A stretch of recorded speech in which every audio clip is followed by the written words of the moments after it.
Hi, this is Barry here, and you're very welcome to today's podcast episode from WriteCome.com. And today's episode is a little bit personal, and it is the 5 things I discovered since I started writing and publishing books. Now, at the moment, I am busy creating content for the WriteCome site between podcasts and blog posts and all those different things, so I haven't really been doing as much self-publishing as I used to. But when I was self-publishing, these things stood out for me. Now, although maybe you aren't creating content for the Amazon Kindle store, maybe you're not a fiction writer, or maybe you're a blogger or something like that, these points you'll probably agree with them too, because you'll probably maybe notice them. And even if you're starting off, maybe you haven't published your first book yet, these points will, it's something that you'll notice yourself. It will happen in the future. And the first one that really stood out for me was that there was an audience for me. Now, when I wrote my first book and I put it up on the Amazon Kindle store, there was a part of me that would say, oh God, I would love somebody to, leave a good book review. I would love to have somebody read that book. But, that was only a tiny part of me. The majority of me at that moment when I put that first book was thinking to myself, who in their right mind is going to open this book? Who in their right mind is going to leave a book review? And, who in their right mind is going to take half an hour, an hour to read this book? Because, it's me that wrote it. And it's going to be the same for you too. Maybe you're going to be having doubts about yourself. Maybe that's why you're going to hold back and say, God, who's really going to read this book? Nobody's going to read it. And I would highly, recommend that you should just close off that part of you and just go and do it. Because I found that there was an audience for me. I found when I put those Minecraft books up years ago, I started getting book reviews from kids. I started getting people messaging me saying, when are you writing the next book? What happens in it? Oh, I love that character. Why did you do this and why did you do that? And then all of a sudden I found that I had an audience. No matter how, I don't know whether it was like you might have an audience maybe for people who are big into B movies or, all these different, maybe who are big into, movies like the Fast and the Furious, who aren't really, I wouldn't say like top-notch movies, but even those, the movies have an audience, and you're going to find that then too for your book. So you're going to find it for your blog. Maybe if you're starting off and, you maybe put up maybe 3 or 4 blog posts, and then all of a sudden you're going to find people who are coming back to it and, leaving comments saying, oh yeah, I really enjoyed that blog post, or I really learned a lot from it. And, you're going to say, wow, I didn't think there was an audience there for me. Of course, you need a little bit of confidence to say, yeah, I'm going to put that out there. I'm going to see how people react to it. But the majority of you was probably saying, who in the right mind is going to read this blog post? Who's going to spend time here? Because, it's only me that's doing that. And you're going to doubt yourself. So I'm just telling you just to close off that part of your mind, just dismiss it, take the step forward and do it, because honestly, there is an audience out there. Now, unless that you are writing just complete crap that nobody is going to fall in love with, and, you're not putting much of an effort into it, you're never going to find an audience. But I'm telling you, if you do your best and, and you try to, create content, whether it's on your blog or whether you're, good romance books or fiction books or whatever it is that you are creating, you're going to find that there is an audience out there. Somebody's going to give you a chance and somebody's going to give you a shot. So, go and do it. Another thing then I found then too was that you don't die when your book flops. In the very, very beginning, you put the book out there and maybe you had a little bit of success on the first one, but maybe you put the second one out and the second one was just like a damp squib and, nobody bought it or nobody left a book review for it. Or maybe again, if you're blogging, maybe you put up a couple of blog posts and those blog posts weren't, seen by as many people or weren't commented on as many people, so what? You can't rely. You might have an idea maybe that the book that you're writing at the moment or the blog post you're going to write is going to be fantastic, but you don't really know until you get it in front of the audience, because they are the people who are going to tell you whether it's any good and, they're going to be shared or whatever.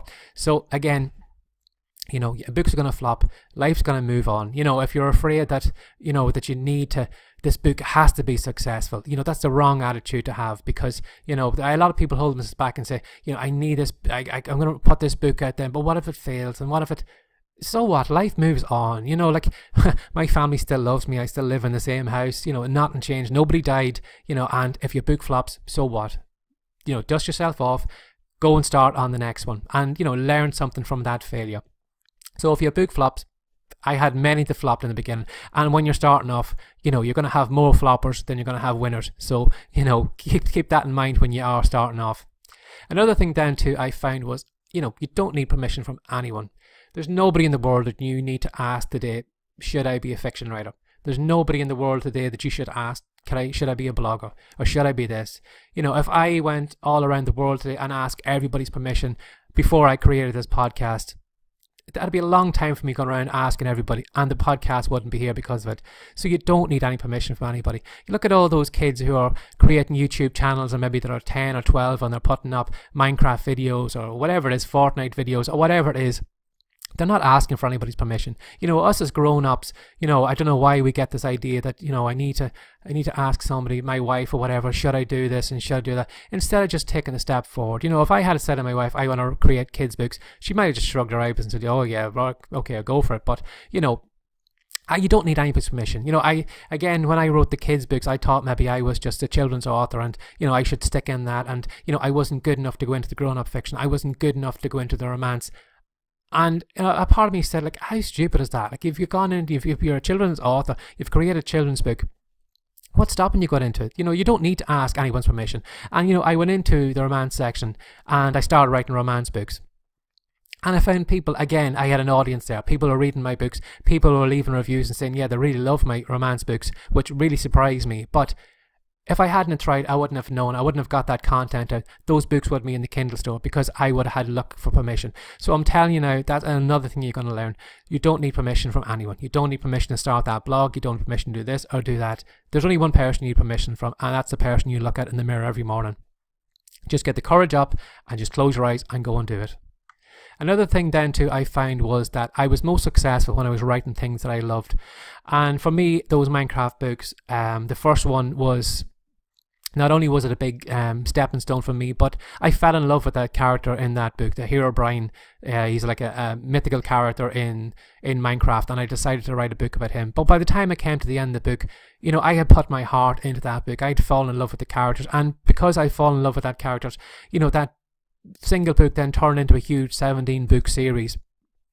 And because I fell in love with the character as I was writing it, the readers on the other side fell in love for the same reason, because there was, although it's hard to describe, and I know, but yourself sometimes when you get to a book and you say, God, this writer really seemed to be enjoying writing this book. And then you're going to come to another book, and for whatever reason, you just can't, you say to yourself, it feels flat, there's something wrong with it, there's no heart in it or something like that.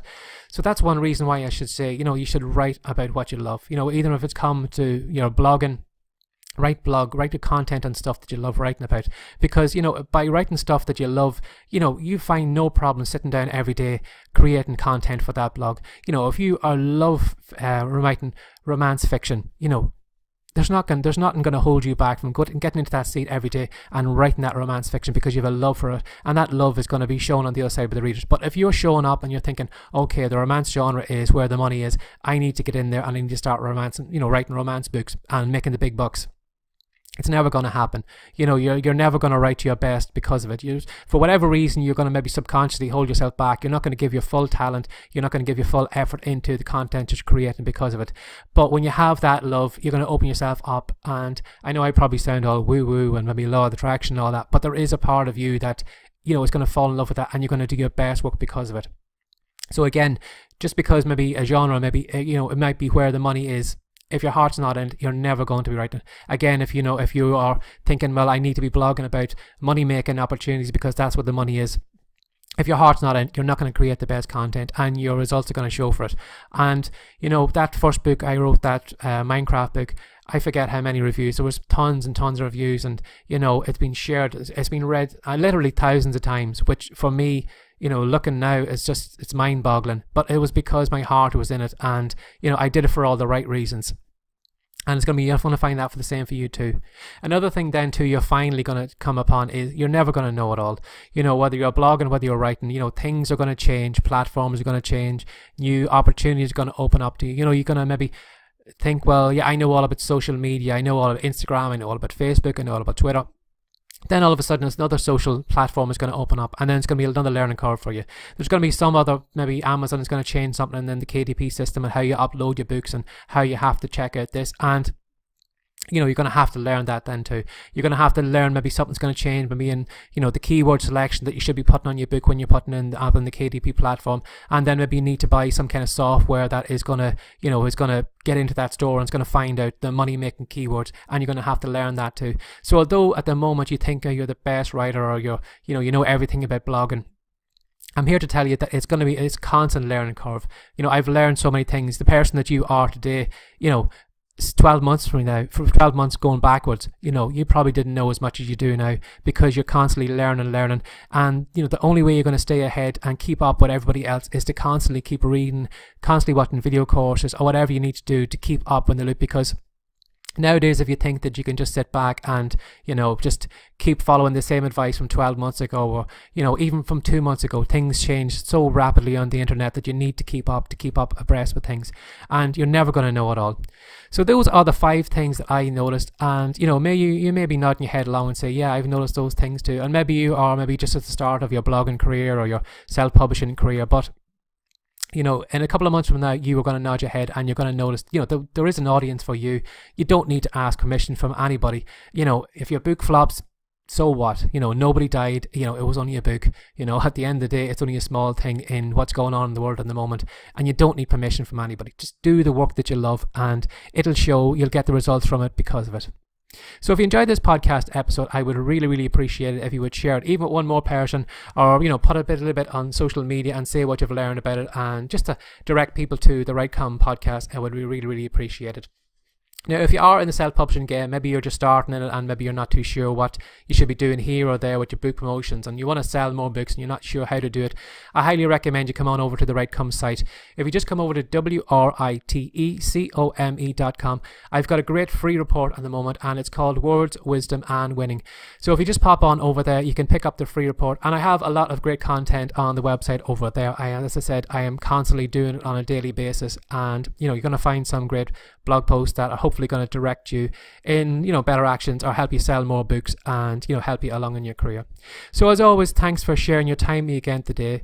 Take care and have a great day. Bye bye.